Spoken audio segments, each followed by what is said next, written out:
Hi,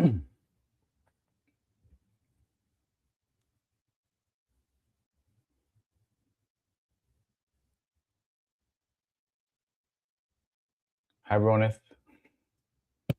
Hi, Tom. How are you doing? Uh, Amazing, amazing. Are we all good to start? I am good. Will you pull up my slides or how do I do this? Um, I think you are presenting. Okay. Oh, okay, Yeah. great, great. Okay. Perfect. So we'll kick things off. Are we good to go? Yeah. I guess I can start. Yeah. I'll start off now. Well, hello everybody, and welcome to Workshop 2 of our series. I'm Ronith, one of the growth partners at Metis, and I'm thrilled to be hosting today's session for you guys. Before we jump in, a quick housekeeping note for our audiences tuning in live. We are actively monitoring the stream, so please drop your comments and your questions in the chat on YouTube, or you can tag us on X. We'll gather all the questions throughout the presentation and bring them to our speaker during the live Q&A at the end. But today, we will be diving into a crucial topic for scaling any venture, business development, and strategic partnerships. Please welcome Tom Ngo, CEO of Metis. Tom has sat on every side of the BD table as an operator building distribution and execution for the agent economy at Metis, and through deals spanning agentic payments, cross-chain infrastructure, market making, and regulated fintech. Along the way, he's watched the same deal play out 4 different ways, and today he'll break down exactly how that experience turns into a repeatable system. Tom, welcome, and the mic is yours. Amazing. Thanks for having me. So I think with workshops and business development, this is a key thing and essential lifeline for any project, founder, or startup. And you can get a lot of answers from your AI models, ChatGPT nowadays. But today, I wanted to give you a little bit deeper insight, the grit, the grind, and the micro details that that happens behind closed doors, just so a founder has that edge when they're talking to new partnerships or a one shot at pitching to a partner. This is not about networking. This is about what you can take away tangibly, the mindset to help you succeed in your goals and making your project a success. So, one key thing is most people, most people see business as hey, if my schedule's filled, I'm busy, I'm productive. But actually, meetings is a liability. It should be an asset. Um, if you're in a meeting, it takes away from your team's time. It's a lot of listening, discovery. So meeting is a cost. And today, I say $100 million target. Every project has a target within their mind. Hey, the first 1,000, the first 100,000, the first million. Internally for us at Metis, in 2023, 22, we set our target at 1 billion, 1 billion in TVL.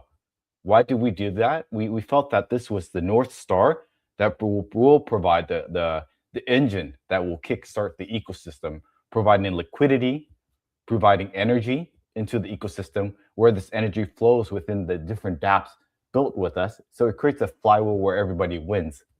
But today, I don't know what your target is as a Web3 founder, startup, or a founder restarting up. It could be, hey, we need to make the first 10,000 to cover runway development or help us take us to the next stage. But the key thing is how you manage these relationships. And the challenge is most Web3 founders don't have that business acumen. This requires experience, learning through kind of the process of building your project. So these are the key things that when I engage with a lot of builders or founders that want to build on the ecosystem, there are challenges that they might not foresee. You only know what you know, but sometimes you don't know what you need to know. So today, I want to give you what you could and should, and things you may not know, but now you can take away and help yourself, your project to really succeed in the business development side. So I'll kick off things.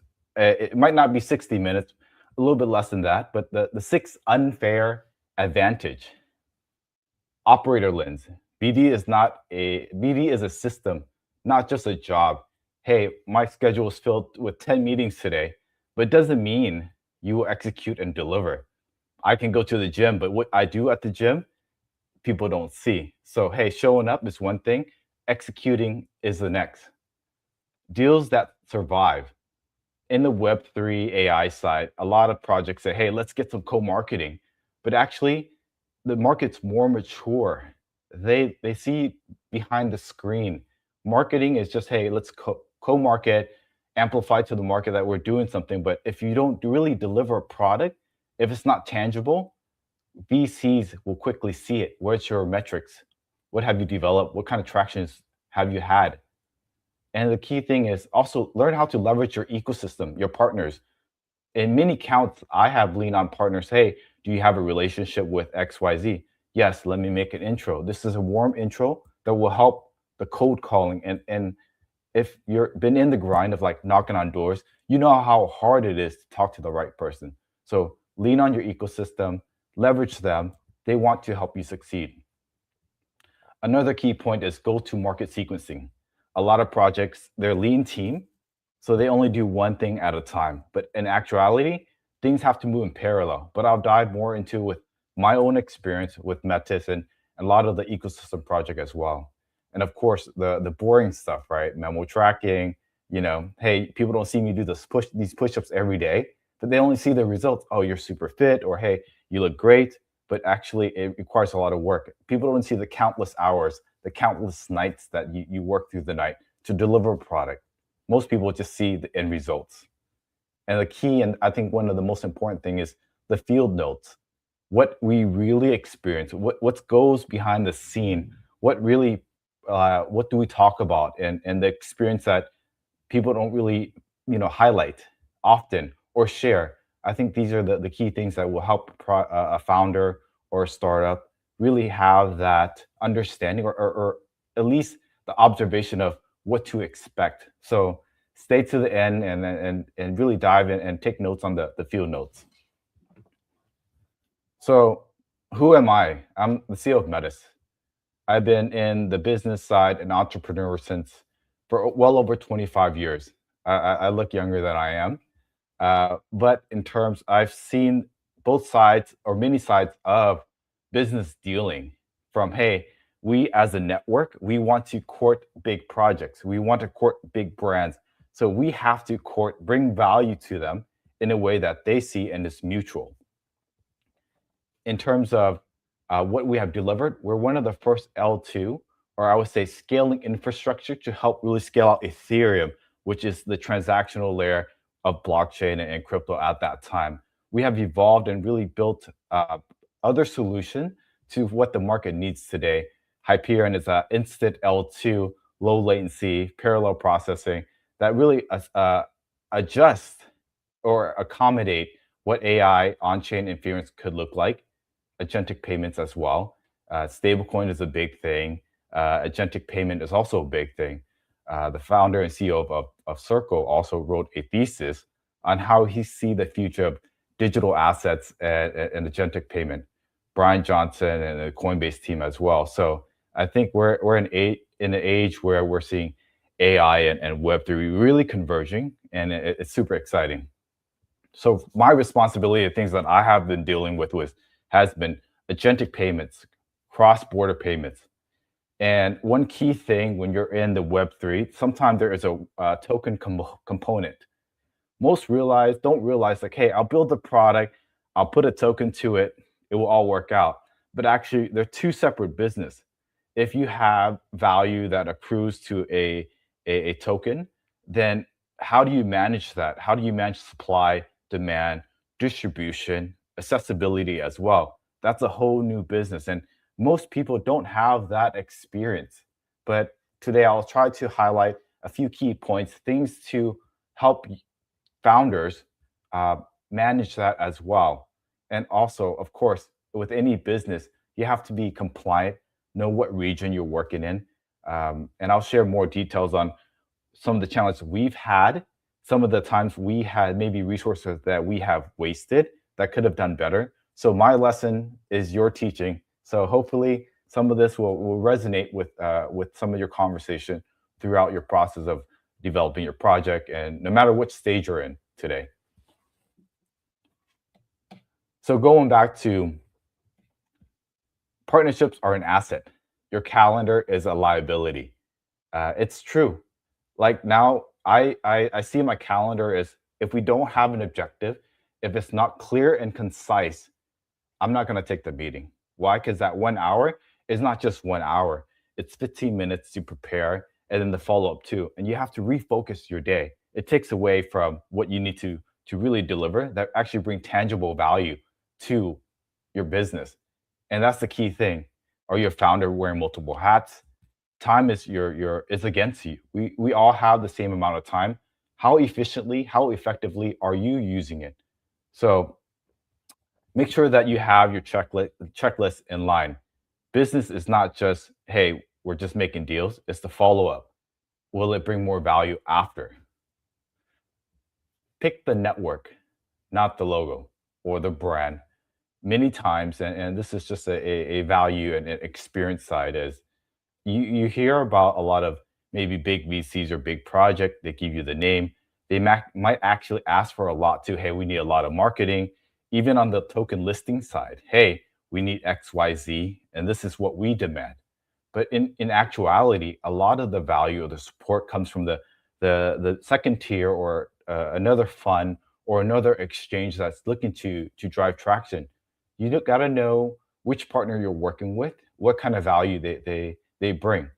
So one, hey, might bring credibility that will help you with your other partnership. Great, but know which one delivers what kind of value. If you expect, hey, this big brand, I want them to help distribute, I want them to integrate into every single app, like say the App Store, immediately and highlight, that might not happen. So preserve your resource, preserve your time, preserve your team's focus, and focus on the things that will deliver.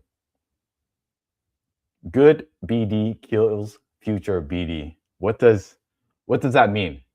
That means if you're doing great business development, it will reduce your business development needs on the next deal. And a good example of this is when Metis was really gaining a lot of attention, traction. We had multiple campaigns. We were influencing a lot of, initiating a lot of marketing initiative. There was a lot of traction in the network. We closed deals and projects, teams, they came knocking on our door, making it easier. Instead of outreaching, it was great inbound. And the higher tier inbounds were coming in, which makes it easy for us. So when I say good BD kills future BD, it's basically if you can execute, deliver, people see the value, people will come knocking on your door. I hope that makes sense. Next slide, next topic. Signed deal doesn't equals done. Hey team, I signed 10 deals, but what's the bottom line? Did it launch? Is it generating income? Is it generating revenue? So these are things that knowing what delivers value at the end of the day. I could sign one deal and it could be a big deal that generates 80% of the revenue for the company. So knowing that, hey, signing the deal is not where it stops. It's where it starts. That's where real BD really happens. How can I help my partner, generate more revenue where it in turn bring me value as well? And sometimes you might have to close a deal. Hey, I need to close a deal, a partnership with a RPC provider to facilitate, hey, Aave needs this as their provider. Now this leads into the other deal where this is where the value comes in. And one thing on the next item is ecosystem really equals leverage. It's true. Lean on the ecosystem that you're working with, your VC partner. They have the trust. They become your business extension. We only have so much time. How do you multiply yourself, multiply your project's reach? Is leaning on these businesses that have already done the cold calling, establishing the rapport. And as long as you deliver value and also understanding what value means to them, most projects and partners want to see you succeed. We had a call last night with an AI infrastructure partner, and we have similar, I would say, backers. What he said was, hey, I'll support you. We're in the same kind of portfolio company. Let me make you some introduction. Let me kind of connect you with our team. Let's do some collaboration. Great. no kind of like just deep dive or due diligence. The trust is already there. So lean on the ecosystem. How this is how you leverage. This is how you have an edge over the next guy. I think when you say, hey, it's not what you do or how you do it. Sometimes it's who you know and putting you in the right place at the right time. So network, work with your partners, leverage them. They want to help. It's just an ask.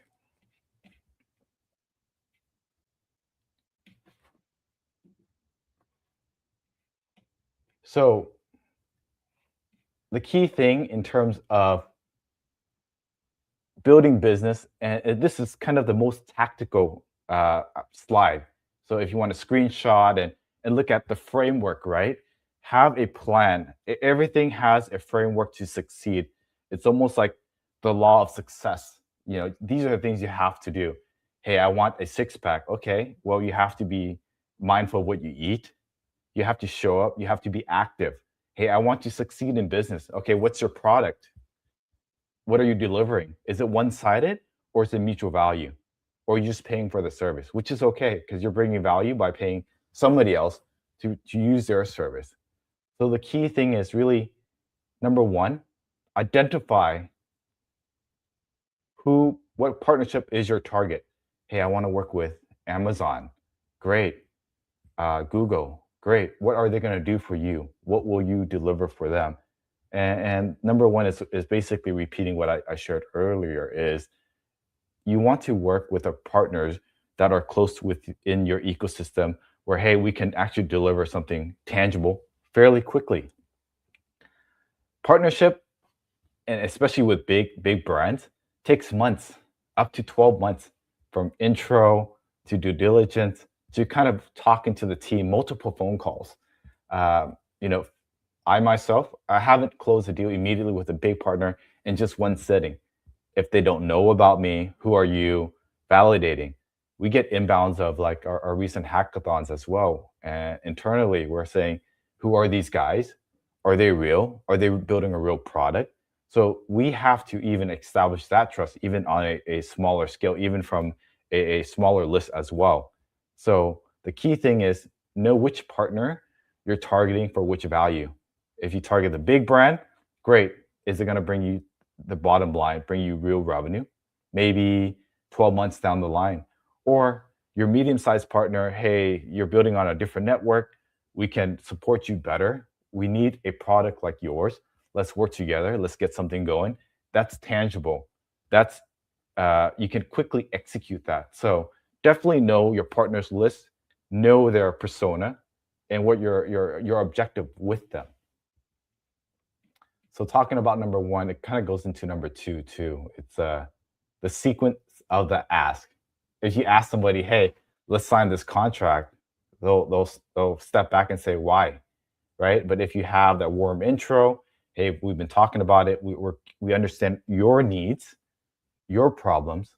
If you come in with a real solution, closing shouldn't be a problem. You're giving something that they do need. Hey, I'm big into fitness, so I'll reference something that's very tangible and easy to understand in terms of fitness. Hey, I have this workout plan that you really want to work on your abs. Okay, fantastic. This is the results. I've seen it many times. Try it for 30 days. If you don't see the results, then we'll stop there. We can reevaluate if it still makes sense. But if it works, he's going to say, hey, I have another partner. I have another colleague that can utilize your program, your offering. Great. Let's get them signed up.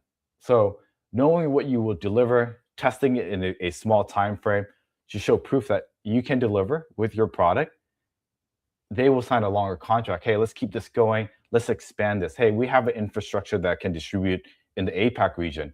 We have reach. Great. Let's get some signups. Okay, this is the case. These are the users.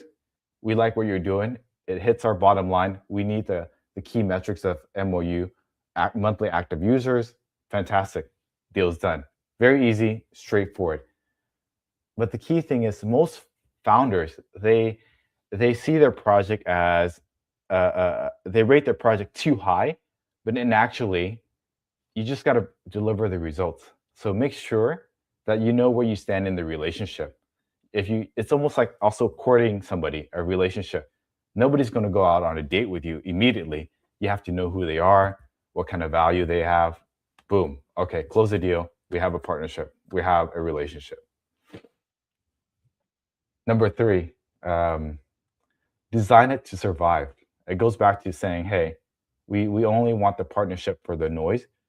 Great, but you have to know the partnership and the delivery has to survive. It has to deliver a tangible product. The key thing is most partnership, they go maybe to phase two and they don't really survive after that. The key thing is you have to keep track of where your relationship is. You have to manage what value or is your partner gaining value. If not, then focus on that. Don't sign up 10 more partnership and leave this one hanging. You'll want to show success in that partnership. And as business development focus or whoever's focusing on business development on your team, you also have to think about kind of the legal aspect of things. And a quick story here is even for us when we're supporting building a payment, not a payment infrastructure, but the tech to underpin payment infrastructure, we realize that there's a lot of licensing that is required.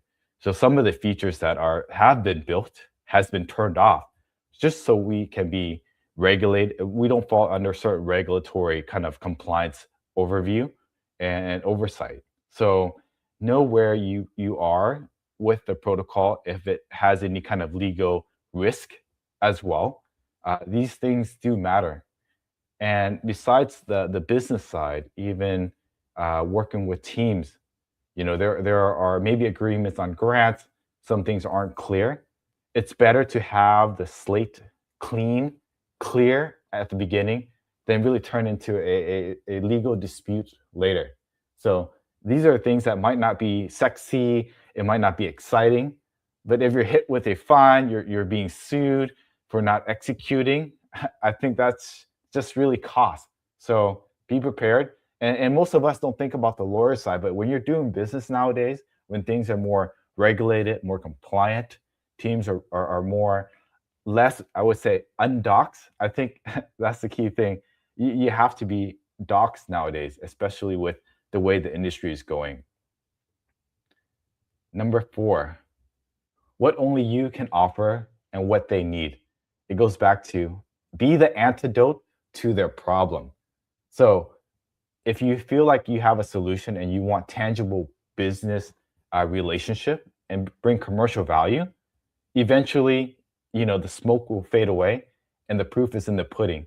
What are you bringing to them that is valuable? And I think that's the key thing, knowing your true offering, right? And knowing your product. I see a lot of BD and teams that don't really understand their own product. They just only know the surface, but there's very granular things that you need to know. And one thing is like, hey, let's sign up for a partnership on the payment side. Great. What are you going to deliver to us? Some teams don't know what they will deliver. Hey, do you have the compliance side? Are you allowed to operate it in this country? I don't know. So that is also a waste of time. It's a cost because the company's paying for the BD and it's taking resources away from the team. Number five, plan out ahead. It doesn't stop at phase two. Know what phase three, phase four, phase five look like. A great person that really, control their schedule, can predict what happens next, will definitely navigate in a more effective way. So not just signing up and then stopping there, preemptively preparing. It's like a chess game. If you can predict the next four move, you're in control. So do you want the partner to be in the control? You want your partnership to be reactive, or do you want to be in control? I say I want to be in control. Being in control, you can steer where you're going and not let the market steer you or your partner. So when you're in control, at least you can have that slight edge that will make you different from the last team or the other partnership that your partner is partnering up with. So in a highly competitive market where every team is heads down looking for the partnership, what is the edge? Being in control is an edge.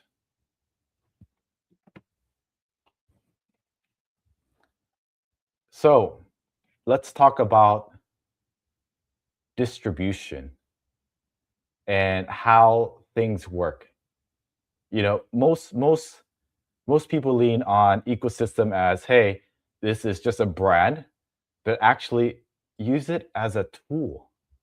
And I'm re-highlighting this. It's like, hey, I have a workout machine here that can help me get healthier, but I never use it. It's at your disposal. Why not? If it's making you healthier, if it can help improve your lifestyle, definitely use it. So most projects, they don't lean on the ecosystem for support. Hey, let's go pay for ads, let's pay for banners, but maybe it's not targeting the right audience. Lean into your network. A smaller network is better than a smaller network, and an effective network is better than a big network with not no effect, right? I think that's the key thing. So really lean on your ecosystem, lean on the partnership. Everything is 1 or 2 degrees away in terms of support. Hey, I don't know this guy, but let me ask a colleague. It happens all the time. So that's one of the key things in terms of, how do I, maximize these relationship or this ecosystem. Lean on the people around you. Reevaluate. Sometimes we forget, so keep reevaluating, keeping that cadence. uh, yeah. So next item: co-marketing, follow-up, co-shipping. Announcements aren't really exciting, but sometimes they're needed, right? It shows that, hey, we trust you, but you also have to ship. uh, Web3 AI side is totally different. You've seen a lot of web AI applications that have launched when AI really took off, vibe coding, but none of it has survived, right? Because after the smoke, after the announcement, hey, we've launched the new, uh, you know, Hermes agent, support agent, whatever that could be. But if there's no traction, if there's no tangible value, if there's no users, it just has no value. It doesn't really bring and really suffice the bottom line of what makes you successful. And I think people who are evaluating how your project is, especially if you need funding, metrics is key. So make sure you're delivering something that is tangible, measurable. It could be small, but it could show week over week growth. 1 equals 2, 2 equals 4, 4 equals 8, 8 equals whatever that could be, right? If you fold a piece of paper 52 times, I think this is the correct math, it will reach the moon. Think about that compounding effect, that growth. So I think if you can show traction, if you can show growth, this will help with a lot of your conversation. Even though if you don't have the big brand, because big brands started from a small brand as well. So we all start from somewhere.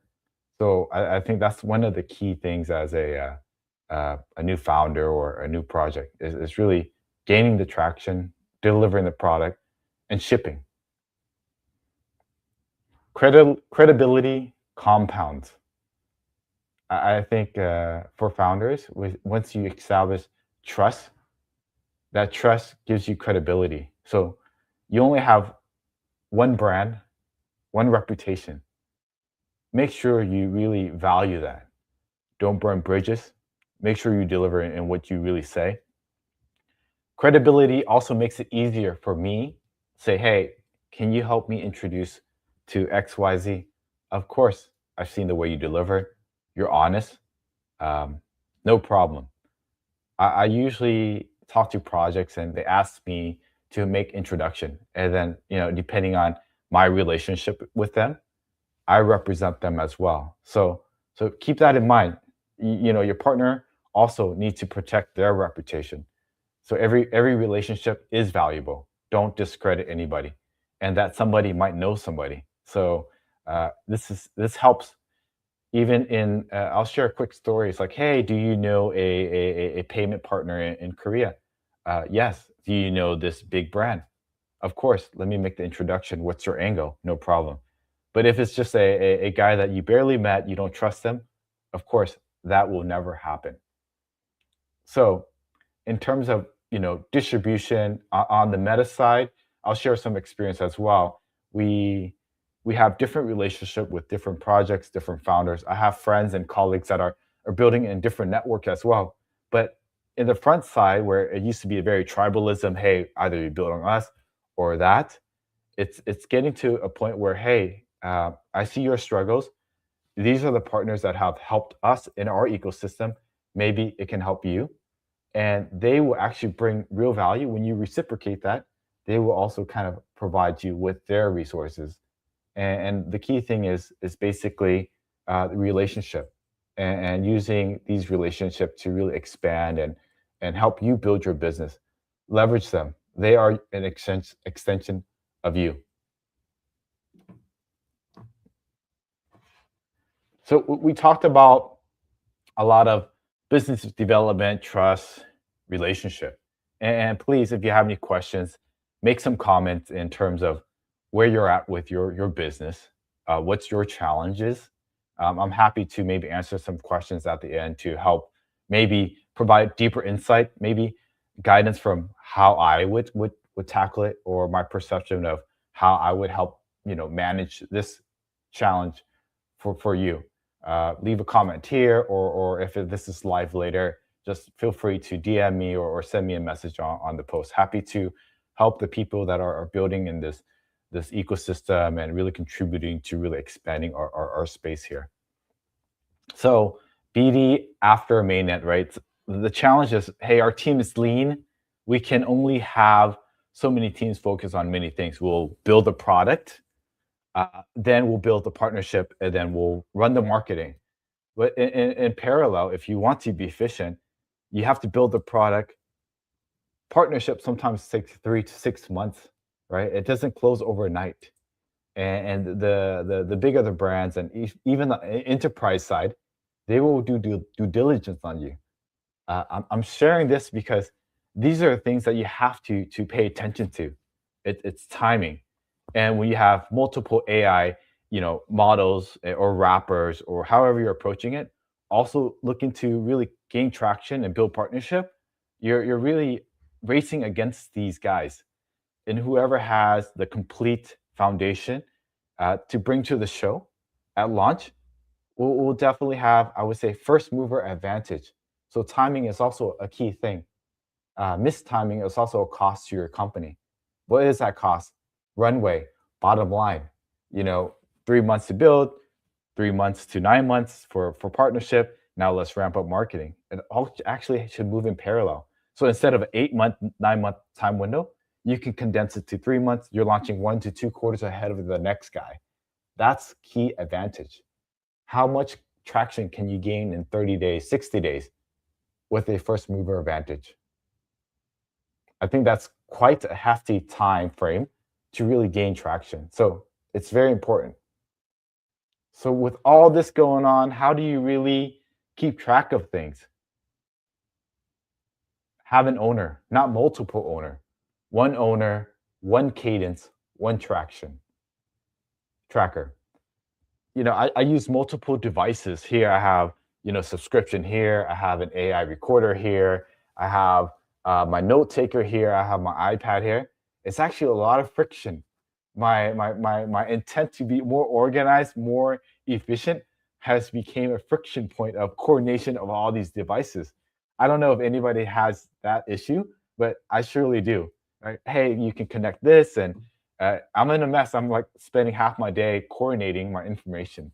But I really realized that, hey, I just need my mobile device, my note taker on my device, my recorder on my device, one owner, one source of truth that connects to the things that I need to be loaded up to online to review later, has been, I would say, a safe haven for, or a solution for me. That complexity is not always the best way.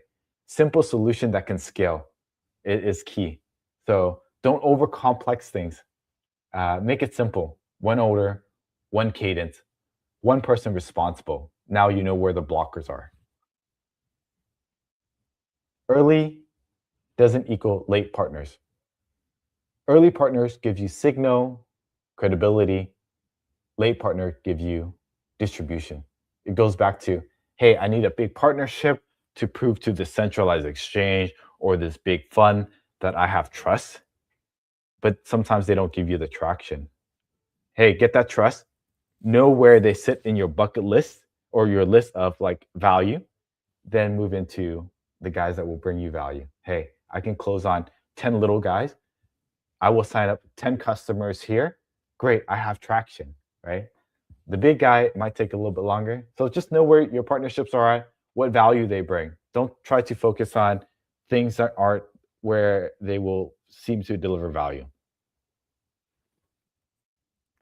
Measure signed plus shipped. The pipeline doesn't really mean it's progressing.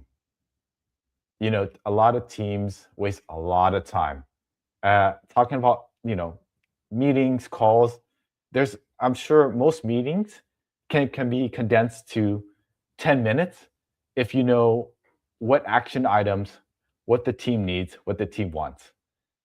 I'm sure most of the people who have had calls or BD calls, some calls are an hour and a half long, hour long, some are 15 minutes and straight to the point. That's 4x. Keep your meeting short, keep your meeting effective, make time for productivity. The business, what drives the business?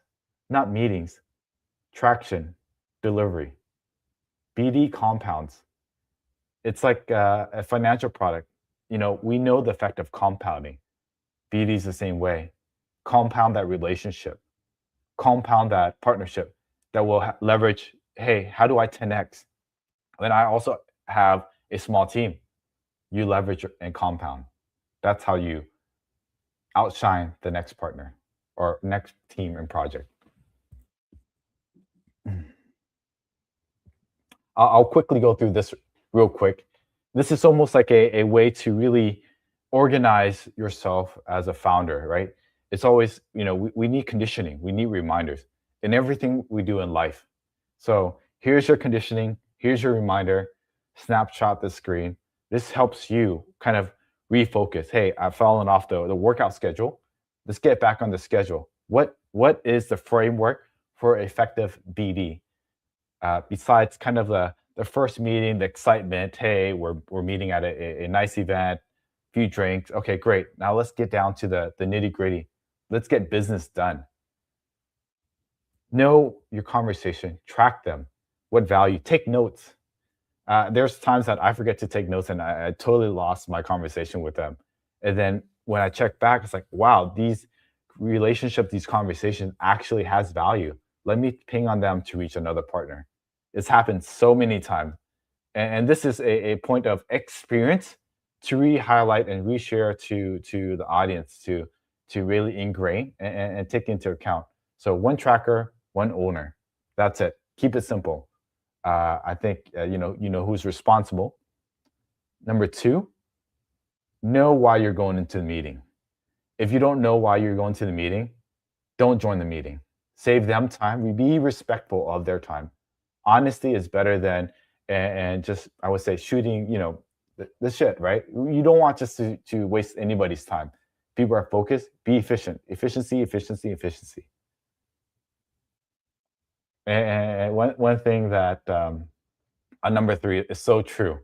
When you have a guy that's high level, really busy, I spoke to a colleague from one of the biggest stablecoins as well.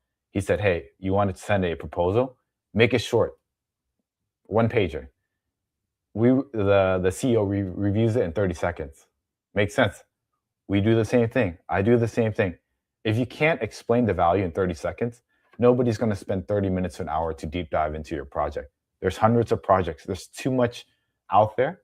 So how can you catch the attention of your partnership? Know the product, know their challenge, do your research. I think if you bring the antidote, it requires less time, less thinking, less time to close. Punctuality. Make sure you follow up. This is experience, right? In terms of being in the industry. some of the best BD guys have become my friend, and they're from other projects as well. Is they're persistent, consistent, and you see them succeed. The guys that show up every day, the guys that show up every day at the gym that are actually doing something, you see the results. And there are some guys that just kind of flake you off. They'll talk to you, they see you. Don't waste your time with them. Focus on the ones that will work with you. Like I said, time is limited. It's how you manage your time, how you effectively bring results with your time will make a difference in your company. It compounds. 2% a day. Hey, 2% close a day is better than no close or one big close that happens every 3 months. Just close the deals. Be persistent. Show up. The outcome of being persistent will show up itself. You do good BD. You deliver value. Success should follow. That's just the natural occurrence of doing something.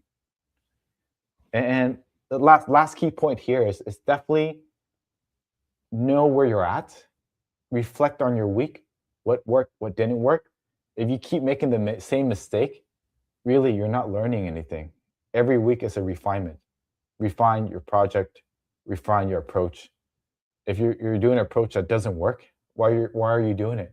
You're wasting another quarter of the strategy. Quickly pivot, quickly change. The market's moving too fast, especially AI. You want to be, I have a few projects that have come to me. It's like, hey, we've been developing this, and the boom, Manus or Perplexity just came out with that. They have the distribution, and it makes their project obsolete. So hey, $500,000 in development, 6 months of development, all down the drain. Why? Because these big players, they just have the capital. They're moving quickly, and they're leveraging AI. So if you're building an AI, it's not an easy task. Know what edge you have.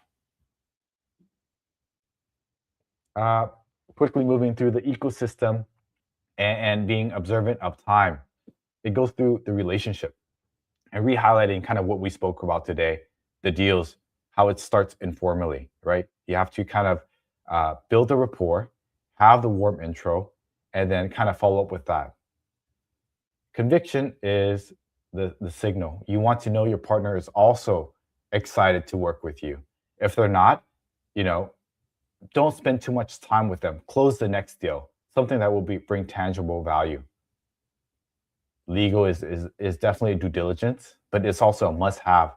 You don't want to, cause your company legal battles, any kind of risk, that will affect their business. Hey, we raised $4 million, but we didn't know that we need to have these licenses. Hey, you have to close doors. That's a big, big mistake. And who's accountable? I would say it's the BD side. These are the due diligence. How can we operate? Where can we operate? And can we operate compliantly? Is key.